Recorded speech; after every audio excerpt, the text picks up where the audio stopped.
jamii. Linaanza na habari kubwa inayosema madini yalivyo daraja kuinua uchumi wa vijana na wanawake. Madini yalivyo daraja kuinua uchumi wa vijana na wanawake. Lakini sheria ya kutaifisha mifugo kufutwa. Sheria ya kutaifisha mifugo kufutwa na uamuzi mgumu ni zuio la muda kusitisha mikutano ya kisiasa. Lengo ni kuzuia vichocheo vya maandamano, vyama vya jibu vya sema.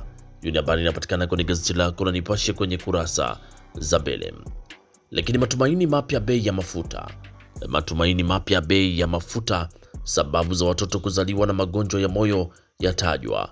Sababu za watoto kuzaliwa na magonjwa ya moyo yatajwa. Hiyo ni habari inapatikana kwenye gazeti lako la Nipashe kwenye kurasa za mbele. Pata nakala yako kwa habari kwa kinam.